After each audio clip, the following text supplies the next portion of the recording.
The outer colonies had long stopped being places of hope. After the war, the abandoned mining towns across the desert moons of Helios 9 were silent, empty steel skeletons rusting under twin suns. That's where Elias Ward had retreated to, hidden in the bones of a dead settlement called Sable Ridge. Once a soldier, then a mechanic, now just a man trying to be left alone.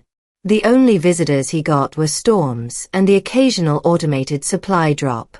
Until the knock came. It wasn't a loud knock. Just a soft, rhythmic tap on the edge of his steel bunker door. Elias paused mid-weld, his visor lifting slowly. He hadn't heard a human knock in months. Hell, maybe a year. For a few seconds, he stood completely still, unsure if he'd imagined it. Tap, tap, tap. He opened the door with one hand on his plasma wrench. At first, he saw no one. Then his gaze dropped downward. There, barely up to his waist, stood a girl. Not human. She had skin the color of deep lavender, like dusk on an alien sky, and large violet eyes that shimmered with faint inner light. Her face was round, almost delicate, though her cheeks were sunken with hunger. She wore a threadbare cloak that barely covered her small shoulders. In her hand, she clutched the hem of a taller figure's coat, her mother. The woman behind her was clearly injured. Her arm hung limp, a fresh burn running along her neck and collarbone. She stood straight, proud even in her weakness, but Elias could see the way her knees trembled. She was older, maybe mid-30s by human guess. Her eyes the same glowing shade as her daughter's, though filled with pain. The little girl looked up at him. "Please," she whispered. "My mom can clean, cook, and obey.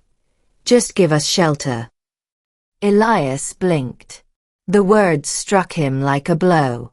Not the request itself. People begged on the fringes of the stars all the time. But the way she said it. The way obey sounded rehearsed. Hollow. Like something taught in fear. He didn't answer. Just stepped aside.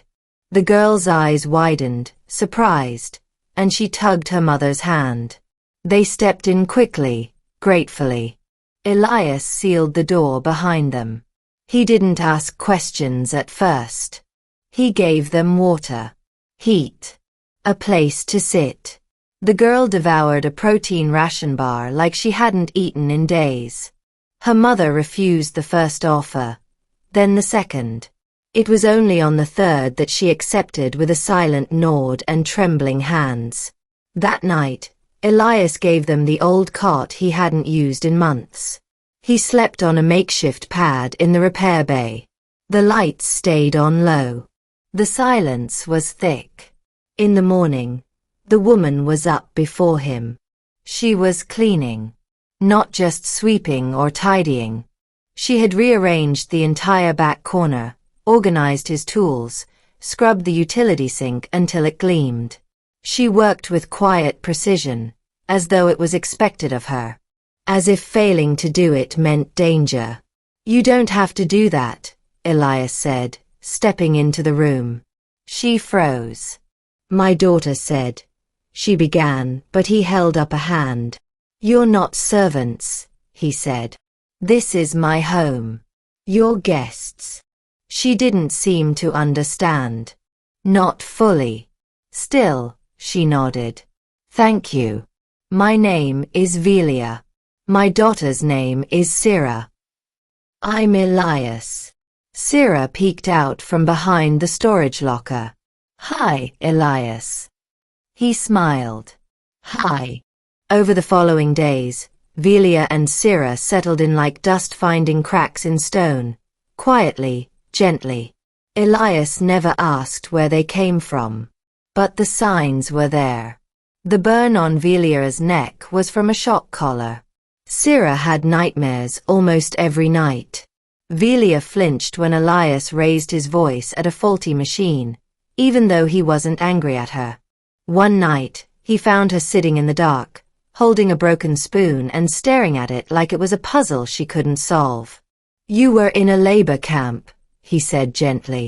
Velia said nothing for a long time.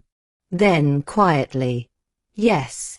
She told him about the auction ships that came after the war, taking survivors from the ruined Alari colonies and selling them to backwater systems.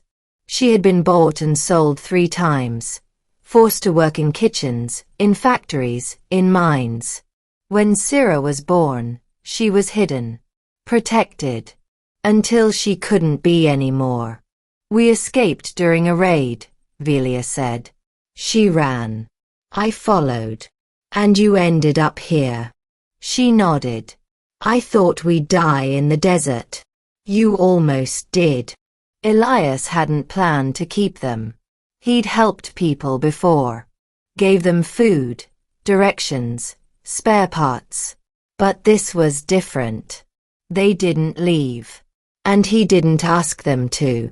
Syrah started drawing on the walls with old chalk from his storage. Little stars.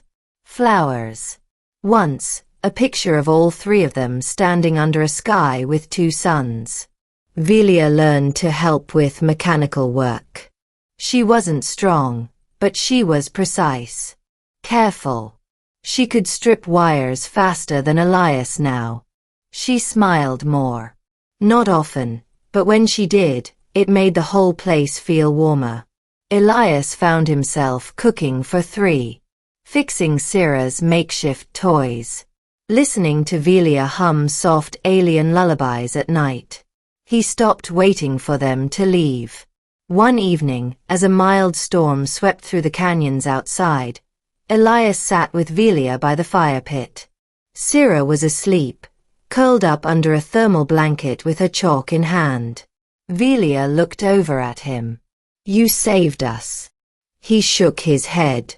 "I just opened the door." "No," she said.